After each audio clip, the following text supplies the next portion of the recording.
Bueno, cerrando una semana donde yo diría, el Frente de Todos venía rumbeando hacia algún lado, parecía que rumbeaba hacia algún lado, y los datos de inflación primero y luego los de las canastas de pobreza e indigencia que marcan la cantidad de personas que están en esa situación, metieron un recalculando, ¿no? En ese GPS, porque el plan Massa está por lo menos entre paréntesis, en stand-by, esperando buenos resultados o muy buenos resultados de acá a junio para ver si revive, pero para ponerlo en términos deportivos, es un equipo que está obligado a ganar todo lo que le queda, ¿sí? Claro. No está descalificado, pero está obligado a ganar lo que le queda.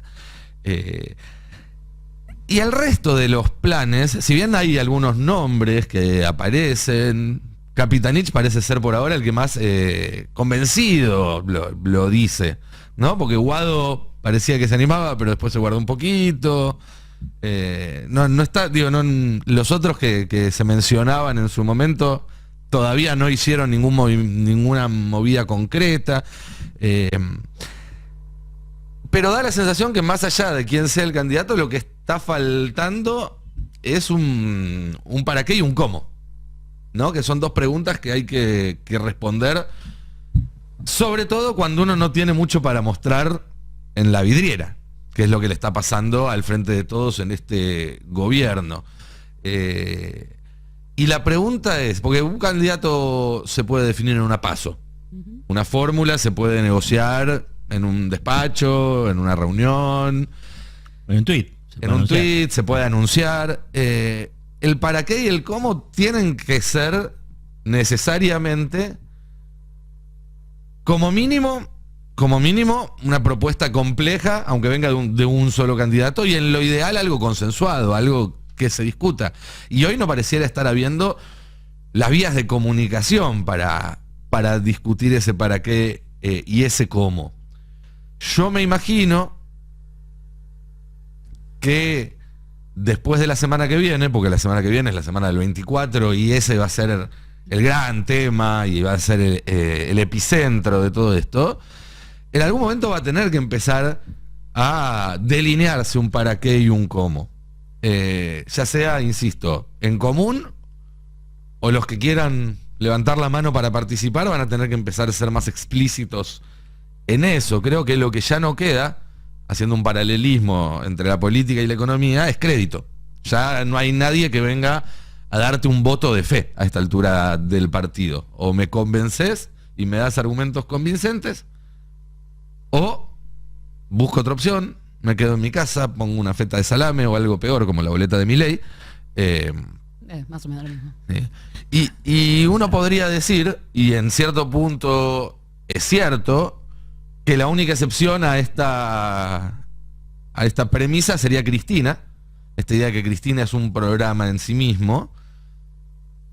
Yo me animo a decir que hasta Cristina, si decidiera ser ella, tendría que ser también bastante explícita en su para qué y su cómo, para volver a concitar los mismos niveles de apoyo que concitó alguna vez en nuestra historia reciente, para no transformarse solo en una expresión de resistencia, que no tiene nada malo en sí mismo, pero que definitivamente es mucho menos que el rol que el peronismo está llamado a ocupar históricamente en este país.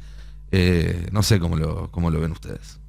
Arrancando así bien pum para arriba, ¿no? Como cada viernes. Un puntinazo allá arriba. Yo creo que Cristina te resuelve, tal como describís, un montón de cosas. También es cierto que la campaña de difamación y erosión constante sobre su figura hace las cosas un tanto más complejas, ¿no? De hecho, hoy todavía recibe cuestionamientos de aquellos que tienen menos intención de voto que ella, o le quieren seguir bajando el precio cuando está dando una pelea realmente fenomenal para ella y para el peronismo. Ahora sí entiendo lo que vos querés decir en cuanto a lo explícito. Me parece que hay como un resentimiento legítimo en mucha gente, producto de que les han fallado. Hay gente que se siente que le han fallado, que puso mucha esperanza en una coalición de gobierno y que esa coalición de gobierno no ha dado todas las respuestas que se le exigían, digamos, ¿no? Y eso es muy difícil, quizá por el método de selección, yo no me cierro a eso, quizá haya sido por el método de selección, sino quizá por el candidato elegido y la modalidad, y quizá porque, bueno, hay una serie de circunstancias hicieron que el Frente de Todos no pudiera desplegar un programa de gobierno más o menos que enamore, vamos a decir, ¿no? ¿Viste? Ahora se dice que enamore. Ese es un tema, ¿no? ¿Cómo volvés a hacer creer a gente que está dolida? Yo te diría que, yo no sé qué están diciendo las encuestas sobre la abstención, por ejemplo. Yo creo que va a haber muchísima abstención. Bueno, en el 2001 la hubo y fue un factor determinante en la elección. Sí, yo creo que va a haber mucho. 21. Ahí habría una pregunta para sumar, ¿no? Que es por qué no son explícitos de momento y a las apuradas se me ocurren dos respuestas posibles. Una es, están esperando a ver qué es lo que dice Cristina, si Sí. eso no es, porque yo no sé si esta es una postura que comparten todos, pero claramente hay un sector muy fuerte que dice si Cristina se presenta como candidata no hay paso posible, ¿no? Entonces, todos los que puedan llegar a lanzarse deberían dar marcha atrás, cosa que ya sucedió. Ya se hizo, ¿no? Ya El sucedió. baño de humildad. ¿te En el acordás? 2019 se bajaron un montón cuando Cristina presentó la fórmula. Pero bueno, digamos, también es un factor donde te muestra la lealtad, pero por ahí en esa grilla de posibles candidatos no tenés todos kirchneristas puros y les sería de mucho más peso dar marcha atrás. Y el otro factor que se me ocurre de por qué todavía no son explícitos a casi 3 meses de lo que es el cierre de las listas, que parece mucho tiempo pero no lo es que siempre se cuestiona el oficialismo, sobre todo cuando hay tantas urgencias por resolver, en que no deberían concentrarse y pelearse por las candidaturas y sí por la gestión para resolver los problemas. Entonces, ¿cómo hacer en esa delgada línea fina para ser candidato, empezar una campaña y gestionar al mismo tiempo, ¿no? Pero a la vez también, digamos, todos estamos esperando algún tipo de orientación, de norte, de organización, porque eso también te plantea el futuro. Más allá del programa que se discuta, que estamos todos de acuerdo que es necesario, porque hasta ahora el Frente de Todos no lo tuvo, y hay que ver cómo hace para seguir con una herramienta electoral que pueda ganar las elecciones, pero que además tenga con qué gobernar, ¿no? La legitimidad del programa y las herramientas para hacerlo. Eso es importante. Pero ya el hecho de saber cuáles son los nombres que pueden venir a futuro, te marca una perspectiva, te marca un perfil, te marca un horizonte, y hoy pareciera que estamos estancados en este presente, nada más. Yo, o sea, tengo un interrogante desde hace unos días, desde el sábado, en mi cabeza, y no tengo la respuesta. ¿Desde el sábado? Sí, ¿El sábado? desde el sábado Y del recién lo plenario. suelta ahora. Desde el Perdón. sábado del plenario y escuchar los discursos. ¿Qué va en la línea de tu editorial? Una reivindicación del rol del Estado, un Estado más activo. Yo, ¿sabes qué creo? Que el elector enojado, el que votó en el 2019 y no fue a votar en el 2021, ese yo creo que lo puede recuperar de Frente de Todo, básicamente porque no hay otra opción. Sí, no. ¿A dónde va a ir? No hay, tiene no hay otra grandes opción. ofertas tampoco. Por ahí en la elección legislativa no le dio ganas de ir, pero la elección presidencial va a ver que está, no sé, Rodríguez Larreta o Patricia Bullrich, va a estar Milei y dice, bueno, voto al de Frente de Todo, ¿a dónde voy a ir? Yo lo que no sé es cómo interpelar al menor de 35 años, ese que no vio el kirchnerismo, que no lo vivió, y que hoy dice, la verdad, ¿sabe qué? Voto a Milei porque todos estos son unos delincuentes, no me importa nada. Y me parece que eso no lo está haciendo el Frente de Todos, y tampoco tienen claro cómo hacerlo. Yo no lo tengo. A mí me parece que lo del sábado, por ejemplo, no interpela a esos chicos. Y tampoco sé bien cómo ir a buscarlos. ¿Cuál es el discurso? El otro día la escuchaba a Mariana Moyano, que hablaba un poco de esto también. El chico que trabaja con el celular, ¿no? La economía de plataforma. Sí, y me parece que ahí no está calando.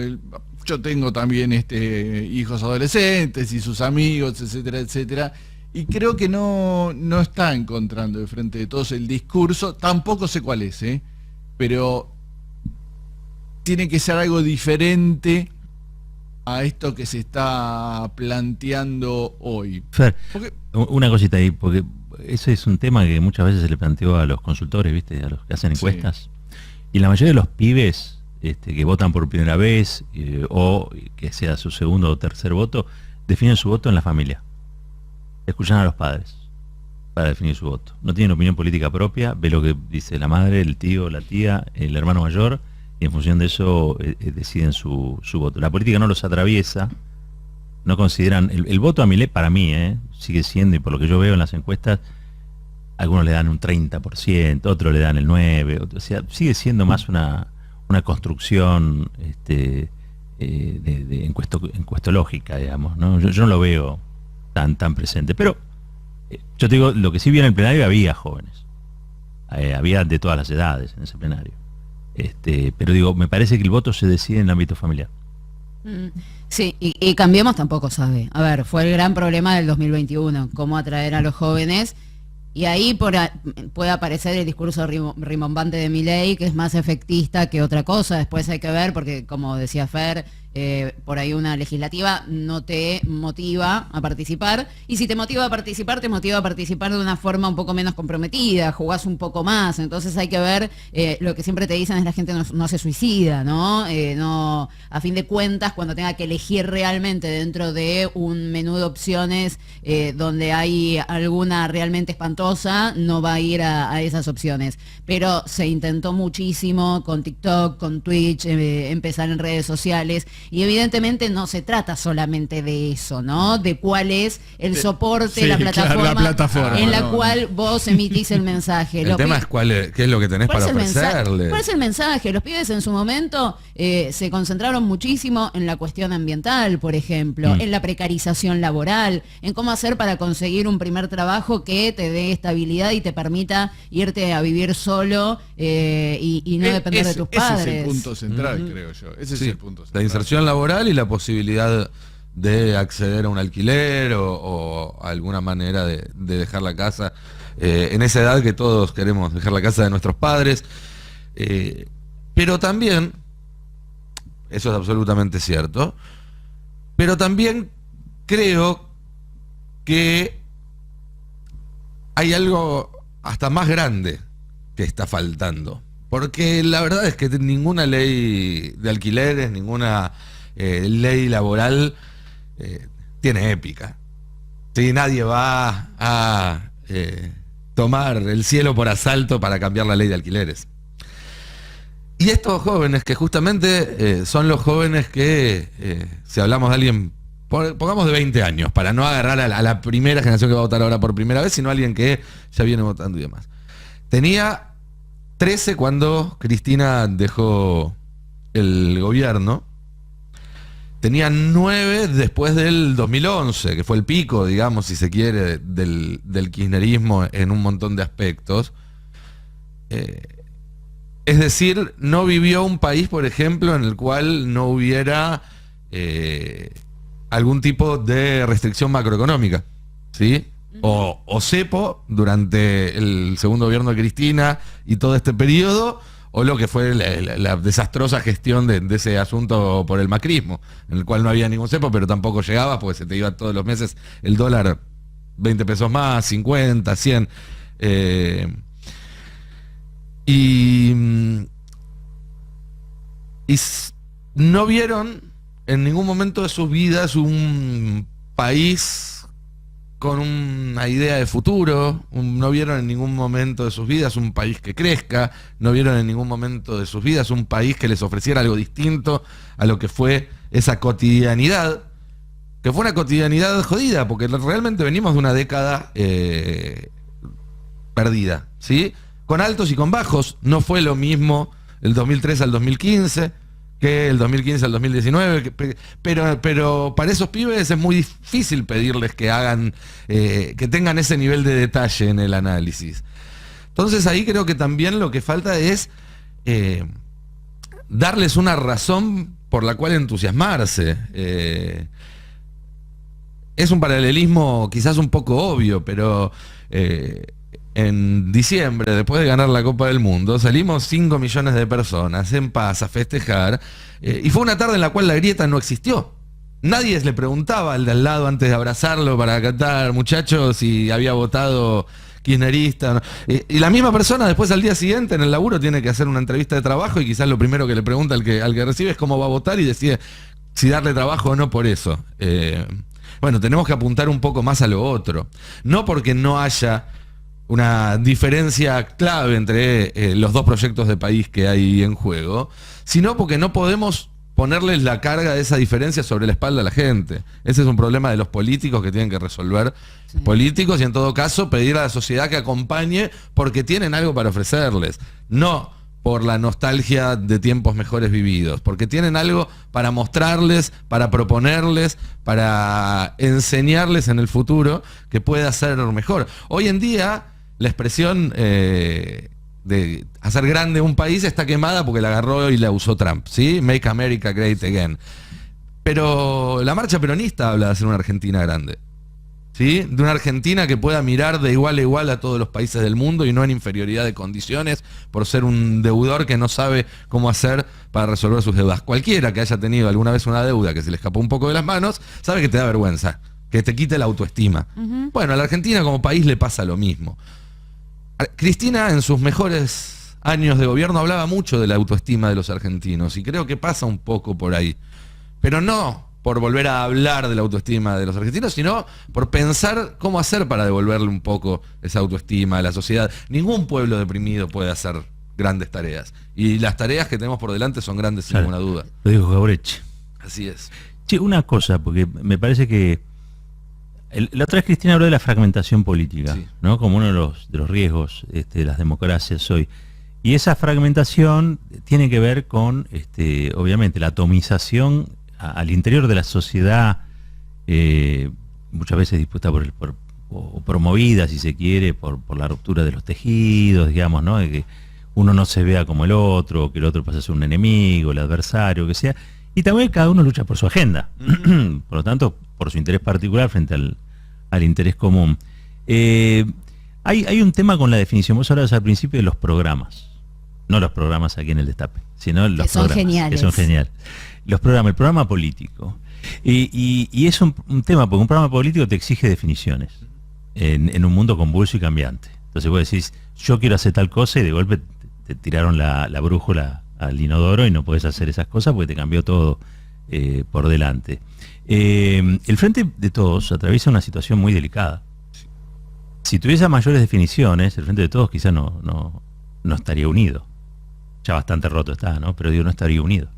Porque vos necesitaste, para hacer lo ancho que es el Frente de Todos, suprimir un montón de esas diferencias, porque sabías que no había encuentro, no había proyecto común. Entonces vos te agarraste las 2 o 3 cosas que eran las que juntaban. Che, vamos a derrotar a Macri, ¿sí?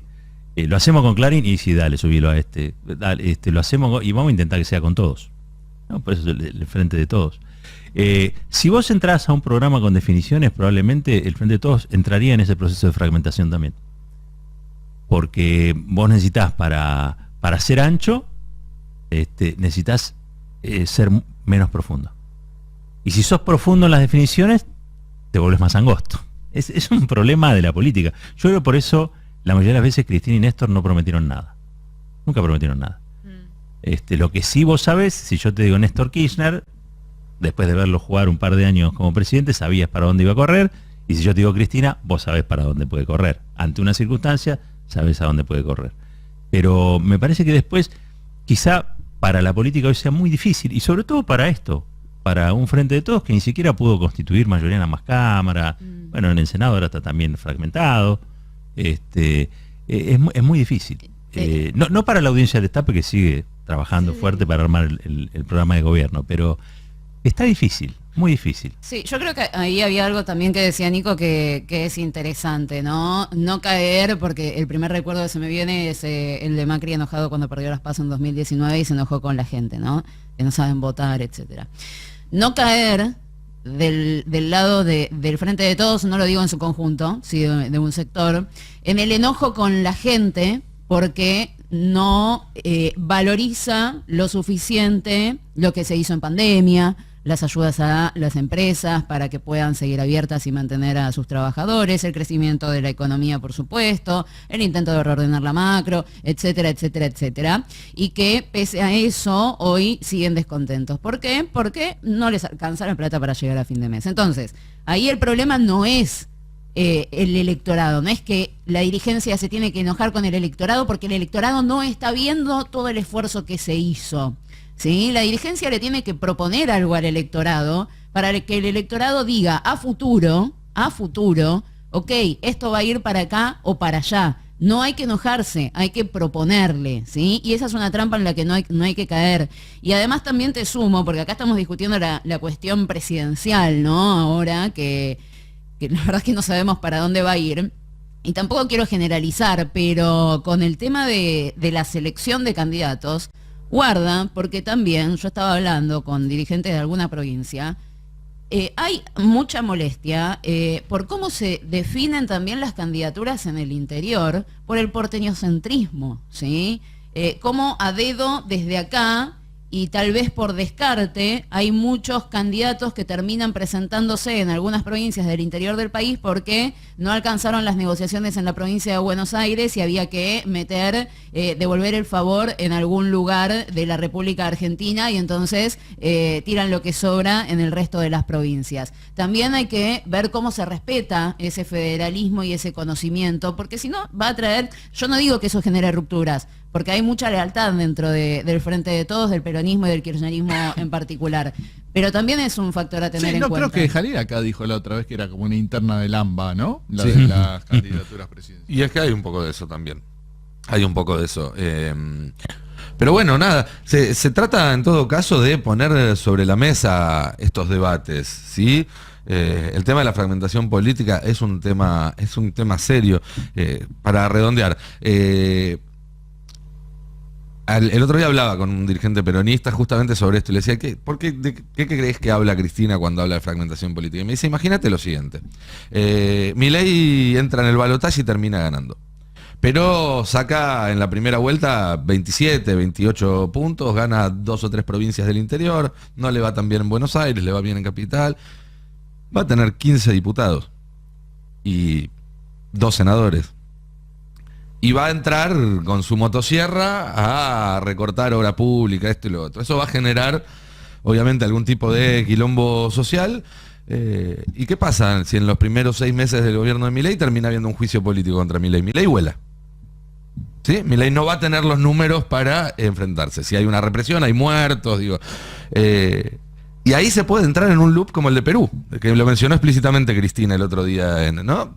Vuela Milei, se llama elecciones anticipadas, como está todo tan así, no se arman las 2 grandes coaliciones, sino que todo el mundo cree que puede ganar, entra otro presidente y de nuevo tiene un apoyo de solamente 40 diputados, o 35, o 45, y se entra en un loop del cual es muy difícil salir. Por eso creo que también es importante, como vos bien decías, cuidar la salud de las coaliciones.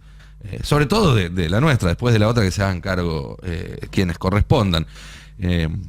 Si para eso hace falta ser menos explícito o más explícito, bueno, ese es otro debate. Yo creo que ser más explícito va a ayudar a consolidar la coalición si se logra dar un debate sincero, si se logra dar un debate honesto. El problema en todo caso es exigirle a los dirigentes que den ese debate porque es impostergable. En fin, vamos llegando al final de este pase, porque Sí, ya me están señor. haciendo señas del otro lado del vidrio. Tenemos un programa con muchas cosas para compartir.